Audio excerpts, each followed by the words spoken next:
ஒற்றுமை அரசாங்கத்தில் பங்களிக்க எந்தவொரு வாய்ப்பும் வழங்கப்படாவிட்டாலும் தேசிய முன்னணியில் நீடிப்பதே மாய்காவின் எதிர்காலத்திற்கு நல்லதாகும். எனவே பரிசானில் இருந்தோ ஒற்றுமை அரசாங்க கூட்டணியில் இருந்தோ மாய்கா வெளியேறக்கூடாது என தேசிய முன்னணி தலைவர் டத்தஸ்ரீ அமர் ஜஹீர் அமீடி கேட்டுக்கொண்டுள்ளார். மாய்கா மிக சிறந்த உட்கட்டமைப்பை கொண்ட கட்சி என்பதோடு இந்தியர்களின் நலன் காக்கும் கட்சியாகும். எனவே இந்தியர்களின் ஆதரவு மீண்டும் அதன் பக்கம் திரும்பும் பட்சத்தில் நாடாளுமன்றத்தில் மாய்காவின் பிரதிநிதித்துவம் நிச்சயமாக உயரும்.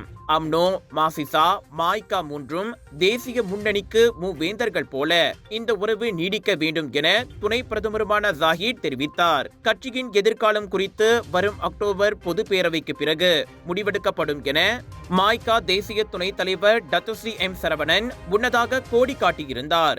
ஒற்றுமை அரசாங்கத்தில் ஏதோ வேண்டாத விருந்தாளி போல மாய்கா நடத்தப்படுவதாகவும் அமைச்சரவை மட்டுமின்றி பிற அரசாங்க நிறுவனங்களில் கூட அக்கட்சிக்கு வாய்ப்புகள் மறுக்கப்பட்டுள்ளதாகவும் Saravanan குமுறலை வெளிப்படுத்தியிருந்தார்.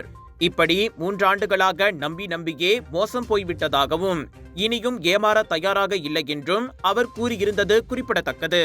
Sunshine Kids, the place where your kids shine, the fastest growing, award-winning, best preschool chain in the town.